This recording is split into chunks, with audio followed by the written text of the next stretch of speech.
नमस्कार, आप देख रहे हैं हिंद न्यूज। तो चलिए जानते हैं आज की मुख्य खबरें क्या है। सुशांत की फिल्म में शक्ति कपूर बेटी ड्रग्स केस में उलझी है। पिता शक्ति कपूर सुशांत पर बन रही फिल्म न्याय में निभाएंगे एनसीबी ऑफिसर का रोल। विवादित मुद्दे फिल्म इन दिनों बॉक्स ऑफिस पर जमकर कमाई करती है, इसलिए सुशांत केस पर बन रही फिल्म न्याय अभी से सुर्खियों में है। इस फिल्म में अब एक और बड़ा नाम जुड़ गया है, शक्ति कपूर का। वे फिल्म में एनसीबी ऑफिसर का भूमिका निभाएंगे। हालांकि उनकी अपनी बेटी श्रद्धा कपूर ड्रग्स केस में उलझी है। रिपोर्ट के मुताबिक फिल्म के लीड एक्टर यानी सुशांत का रोल निभाने जा रहे हैं जुबैर के खान। उन्होंने इस बात को कंफर्म किया है। सरला सराबगी के प्रोडक्शन में बन रहे फिल्म में अमन वर्मा ईडी ऑफिसर का रोल निभाते नजर आएंगे। सुधा चंद्रन सीबीआई ऑफिसर बनेंगी, जबकि श्रेया शुक्ला रिया चक्रवर्ती के रोल में होंगी। फिल्म का मुहूर्त 1 सितंबर को था और शूटिंग 2 सितंबर से शुरू कर दी गई है। यह फिल्म मुंबई के मड आइलैंड में शूट की जा रही है। न्याय का डायरेक्शन दिलीप गुलाटी कर रहे हैं। इस फिल्म की स्क्रिप्ट सुशांत की मैनेजर रही श्रुति मोदी के वकील अशोक सराबगी के डायरी से तैयार की गई है। फिल्म में अंकिता लोखंडे, सारा खान, सुशांत के परिवार वालों का हिस्सा भी नजर आएगा। हाँ, कुछ झलक ऑडियंस को ऐसे भी देखने मिलेंगी जो अब तक मीडिया में नहीं आई है। मन की बात प्रधानमंत्री मोदी ने कहा, नए किसान बिल से किसानों को फायदा होगा। उन्हें जहां अच्छे दाम मिलेंगे वहीं फल सब्जियां बेच सकेंगे। प्रधानमंत्री नरेंद्र मोदी ने रविवार को 69वीं बार मन की बात कार्यक्रम के जरिए देश को संबोधित किया। इस दौरान उन्होंने लोगों को कोरोना से बचाव में पूरी सावधानी रखने की सलाह दी। बच्चों को कहानी सुनाने की परंपरा खत्म होने पर चिंता जताई। किसानों को भरोसा दिया कि कृषि बिलों से उनका नुकसान नहीं, फायदा होगा। उन्हें जहां ज्यादा कीमत मिलेगी, अपनी फसल फल वहीं बेच सकेंगे। आखिर में महात्मा गांधी, लाल बहादुर शास्त्री, जयप्रकाश नारायण और राजमाता सिंधिया के योगदान को याद किया। इन सभी हस्तियों का अगले महीने जन्मदिन है। हमारे यहाँ कहा जाता है कि जमीन से जुड़ा व्यक्ति बड़े से बड़े तूफानों से अडिग रहता है। कोरोना के संकट काल में किसानों ने दमखम दिखाया है।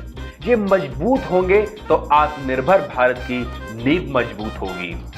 मुझे कई किसानों संगठनों की चिट्ठियां मिलती है कि खेती में कैसे बदलाव आ रहे हैं। हरियाणा के किसान कंवर चौहान ने बताया कि उन्हें मीडिया से बाहर फल सब्जी बेचने में दिक्कत आती थी, गाड़ियां जब्त हो जाती थी। 2014 में एपीएमसी एक्ट में बदलाव हुए। उन्होंने एक समूह बनाया। अब उनकी चीजें 5 स्टार होटलों में सप्लाई हो रही है। 2.5 से 3 करोड़ सालाना कमा रहे हैं। यही ताकत देश के दूसरे किसानों की ताकत है। गेहूं, धान, गन्ना या किसी भी फसलों को जहां मर्जी हो वहां बेचने की ताकत मिल गई है। पुणे, मुंबई में किसान साप्ताहिक बाजार खुद चला रहे हैं। इसका सीधा लाभ होता है। नए किसान बिल से किसानों को फायदा होगा। जहां अच्छे दाम मिलेंगे, किसान वही फल सब्जियां बेचेंगे। चीन के खिलाफ लद्दाख में तैयारी। सेना ने एलएसी के पास T-90 और T-72 टैंक तैनात किए। ये -40 डिग्री टेम्परेचर में भी दुश्मन पर निशाना साधने में सक्षम है।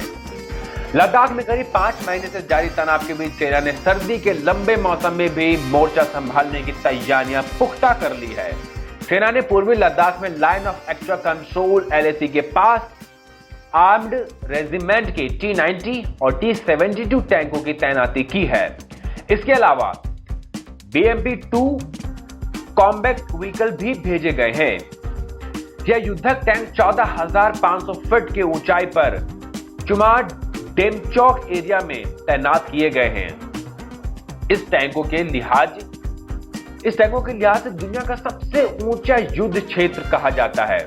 इस टैंकों की खासियत यह है कि -40 डिग्री टेम्परेचर में भी ऑपरेट कर सकते हैं। 14 कॉर्प्स के चीफ स्टाफ ने कहा कि लद्दाख में सर्दियों का मौसम खराब होता है।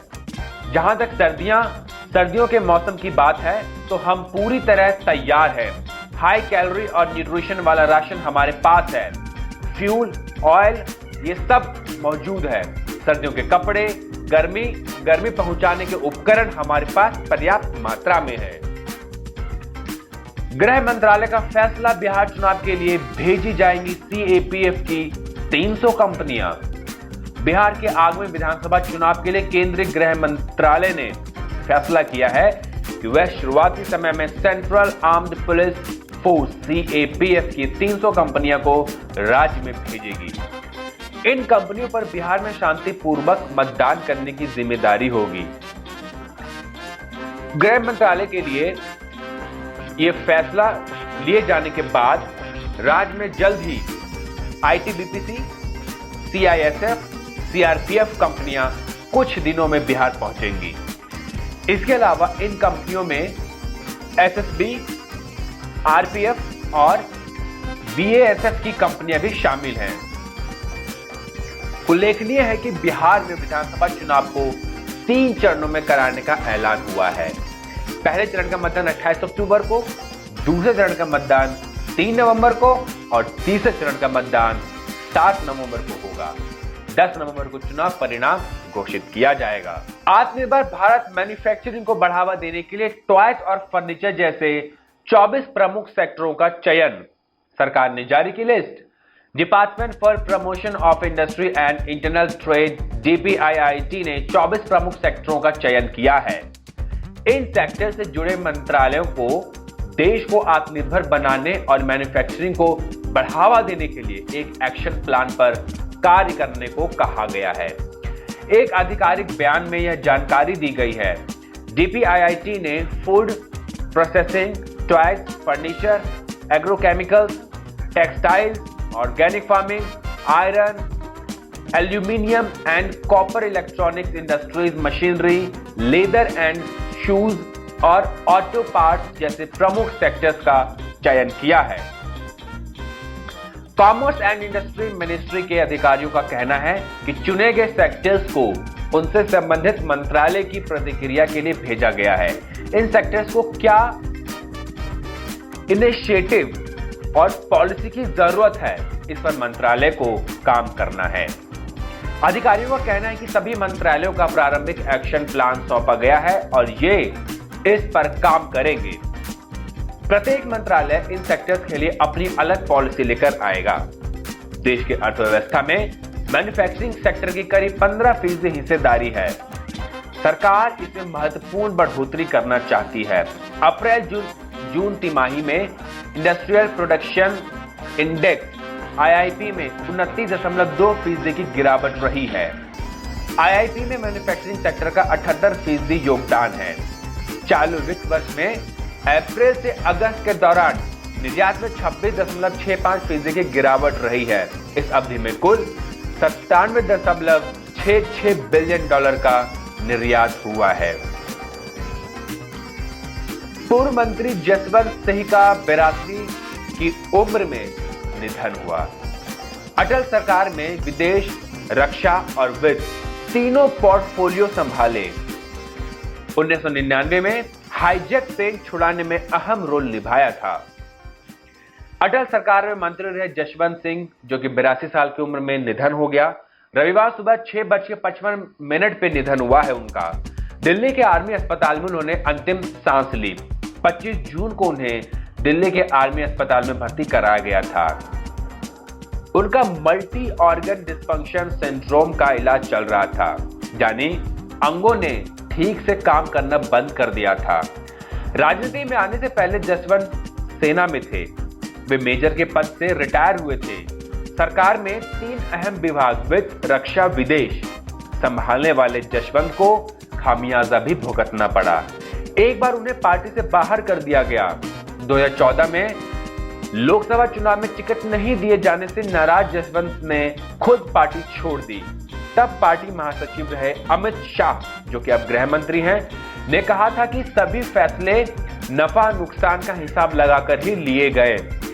2018 में जसवंत के बेटे मानवेंद्र ने बताया था मोदी ने मुझे खुद फोन किया था।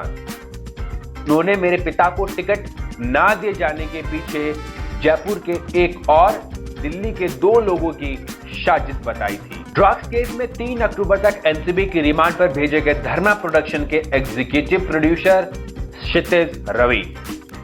धर्मा प्रोडक्शन के एग्जीक्यूटिव प्रोड्यूसर क्षितिज रवि प्रसाद को 3 अक्टूबर तक नारकोटिक्स कंट्रोल ब्यूरो के रिमांड पर भेजा गया है।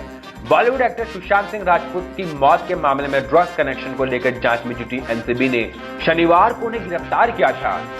एनसीबी की टीम ने शुक्रवार को धर्मा प्रोडक्शन के क्षितिज प्रसाद से पूछताछ की और रात में उन्हें हिरासत में ले लिया था। दरअसल एनसीबी की टीम ने शुक्रवार को एक्ट्रेस रकुलप्रीत सिंह से पूछताछ की थी। मीडिया रिपोर्ट की माने तो एनसीबी से पूछताछ के दौरान रकुलप्रीत ने धर्मा प्रोडक्शन के एग्जीक्यूटिव प्रोड्यूसर क्षितिज रवि प्रसाद का नाम लिया था, जिसके बाद एनसीबी ने क्षितिज को पूछताछ के लिए बुलाया और फिर कल उनको गिरफ्तार कर लिया। क्षितिज रवि प्रसाद का नाम सामने आने के बाद प्रोड्यूसर करण जौहर ने अपने ऊपर लगे सभी आरोपों को खारिज कर दिया है।